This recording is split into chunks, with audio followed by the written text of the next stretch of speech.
नमस्कार मित्रांनो, कमळी या मालिकेच्या जबरदस्त भागामध्ये जबरदस्त असे ट्विस्ट घडताय आणि त्यातलाच एक ट्विस्ट मी तुमच्यासाठी घेऊन आली आहे. मित्रांनो, आता खरंच ही सिरियल अगदी रोमॅन्चक असं वळणावर येऊन बसलेली आहे. कारण आपण ज्या गोष्टीची आतुरतेने वाट बघत होतो की अन्नपूर्णा आजीने गेली 17-18 वर्ष ज्या गोष्टीसाठी तपश्चर्या केली, ज्या गोष्टीसाठी देवदेव केला, इतकी वाट बघितली, होम हवन केलं, वाटेल ते जे सांगितलं ते सगळं काही केलं आपल्या अन्नपूर्णा आजीने. शेवट आता ती गोष्ट तिच्या समोर आलेली असते की तिचा आनंद अगदी गगनात मावेनासा झालेला असतो. तिची नात म्हणजे राजांची मोठी मुलगी तिच्या समोर येऊन उभी राहिलेली असते. हे बघताच अन्नपूर्णा आजीच्या चेहऱ्यावर इतका काय आनंद झालेला असतो की तिला काही सुचेनासं होतं. राजन इतका आनंद झालेला असतो की अन्नपूर्णा आजी तिला अगदी प्रेमाने मिठी वगैरे मारते, तिला जवळ घेते, तिचं अगदी जल्लोषात असं स्वागत करते. तिचं औक्षण वगैरे करून थाटामाटात तिला आतमध्ये घेतलेलं असतं. पण जी अन्नपूर्णा आजीची नात म्हणजेच ती पोरगी जी आलेली असते ती म्हटलेली असते की मी अनाथ आहे आणि अनाथ आश्रमामध्ये राहते. तेव्हाच मात्र एवढ्या आनंदात असणारी, एवढी भावूक झालेली, एवढी इमोशनल झालेली आपली अन्नपूर्णा आजी एका सेकंदात भानावर येते आणि ती काय जी आहे पोरगी गार्गी नाव घेऊन आलेली आहे किंवा अन्नपूर्णा आजीची नात आणि राजेंची मुलगी असं स्वतःची ओळख जी सांगत असते ती सगळी काही फ्रॉड आहे किंवा खोटी आहे किंवा कट कारस्थान करून ती मायजवळ आली आहे. एका सेकंदात आपल्या अन्नपूर्णा आजीने ओळखलेलं असतं. अन्नपूर्णा आजीला फसवणं किंवा डावपेच खेळणं एवढं काही सोपं नसतं. एवढी टॅलेंट बाई किंवा एवढं सगळं साम्राज्य उभं करणारी बाई एवढ्याच्या पोरीला फसणार आहे का? उद्या कोणीही येणार आणि उभं राहणार की मी तुझी नात, तू माझी आजी किंवा राजेंची मी मुलगी, असं कोणीही म्हणणार फक्त आणि फक्त इस्टेटीसाठी. हे अन्नपूर्णा आजी चांगलीच ओळखून असते. म्हणूनच अन्नपूर्णा आजी तिच्यावर इतकं प्रेम दाखवते, इतका उदो उदो करते, तिला जाणूनच देत नाही की तू माझी नात नाहीयेस हे मी ओळखलंय. ती जे काय खोटं खोटं वागत असते, जे काय खोटं खोटं बोलत असते, सगळं काही अन्नपूर्णा आजी अगदी खपवून घेत असते. राजनने जेव्हा तिला प्रेमाने अगदी घट्ट अशी मिठी मारलेली असती भावनेच्या भरात, ती मुलगी अगदी काहीही वेळ न लावता पटकन राजनपासून वेगळी होते आणि ऑकवर्ड असं फील करते. तेव्हाच काय अन्नपूर्णा आजीने कॅप्चर केलेलं असतं की ही जर राजांची सख्खी मुलगी असती तर बापाच्या मिठीतून ही बाजूला झालीच नसती.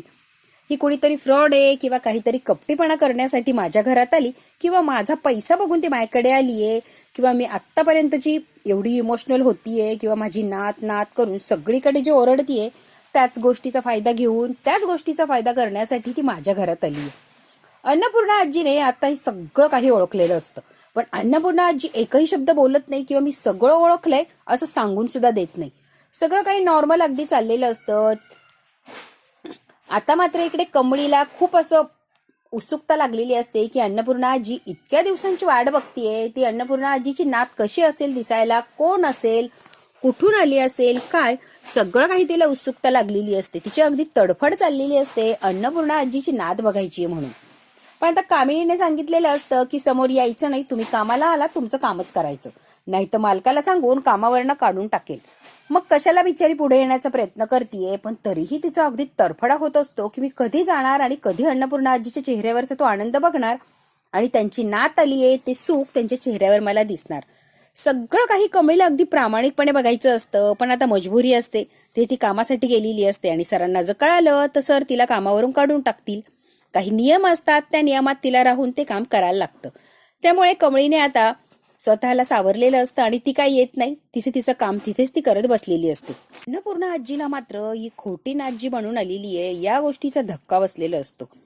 म्हणजे तिला अगदी शॉक बसल्यासारखं झालेलं असतं की मी इतकी भावनिक आहे किंवा इतकी प्रेमाने वाट बघतीये माझ्या राजांच्या संसाराची, त्याच्या मोठ्या बायकोची, त्याच्या मुलीची. माझा संसार पूर्ण होणार, सगळे काही माझी माणसं मला मिळतील, या माझ्या प्रामाणिक भावनेचा किंवा माझ्या आपुलकीचा कोणीतरी अपमान करतंय किंवा चुकीच्या दृष्टीने फायदा घेण्याचा प्रयत्न करतंय हे आपल्या अन्नपूर्णा आजीला अजिबात सहन झालेलं नसतं.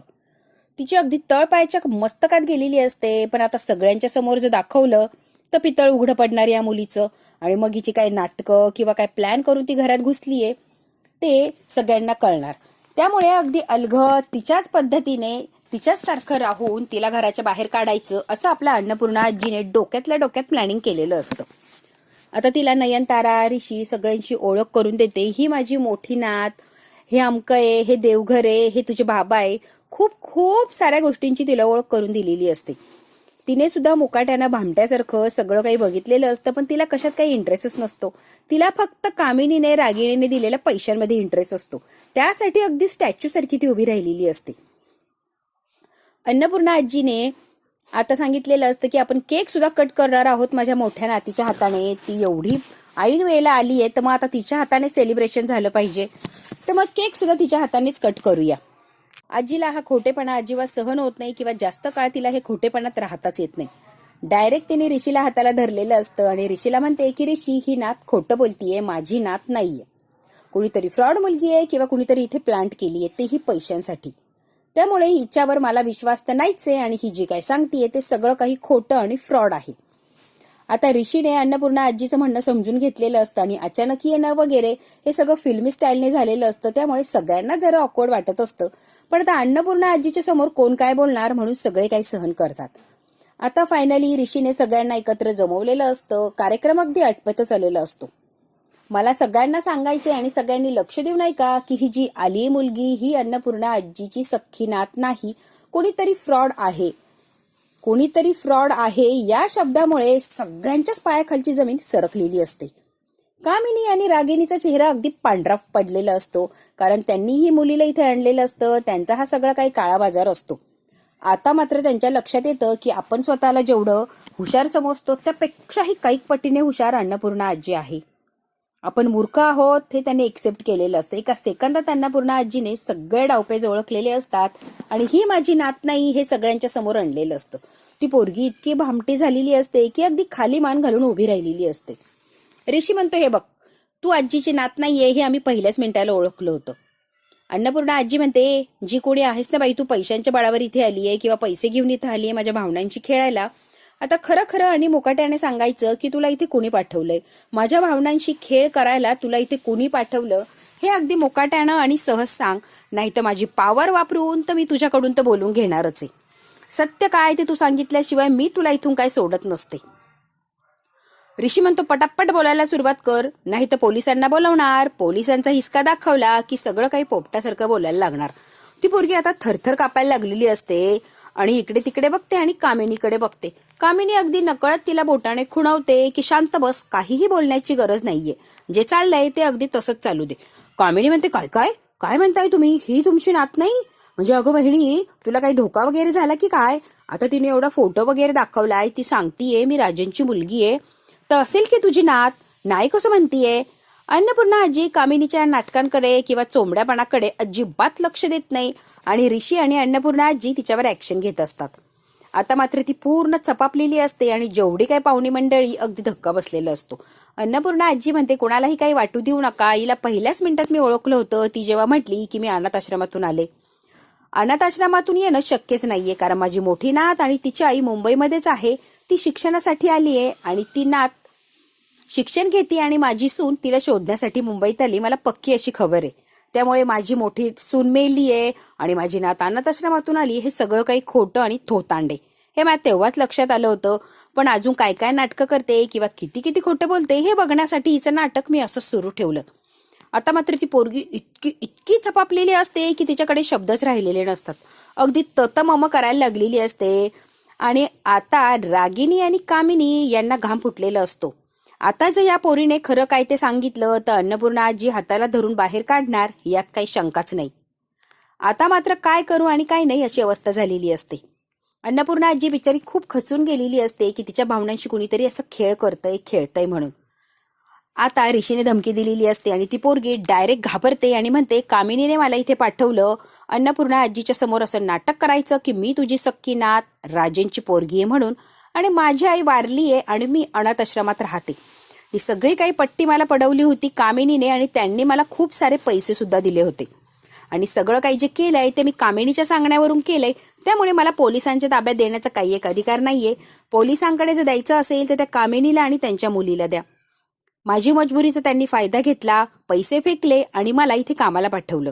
मला जेवढं सांगितलं तेवढं आणि तेवढंच मी बोलले आणि तेवढंच केलं.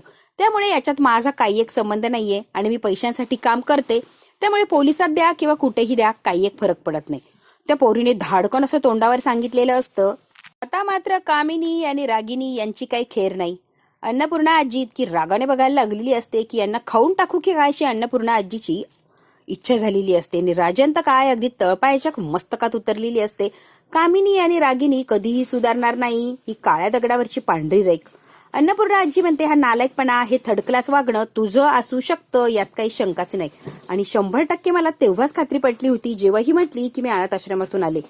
मी तेव्हाच ओळखलं होतं की सगळं काही कामिनीचा डाव आहे, पण तुला थोबाडावर पाडायचं होतं ना, म्हणून मी सगळं काही सहन केलं.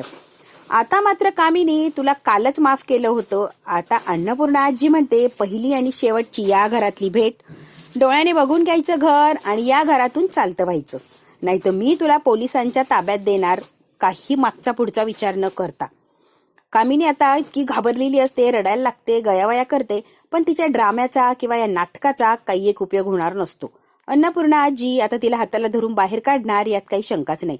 मित्रांनो, बघूया आता पुढे काय होतं, काय काय हाल होतात कामिनीचे. हे जर बघायचे असेल तर बघायला लागणार उद्याचा भाग. हा भाग इथेच संपला.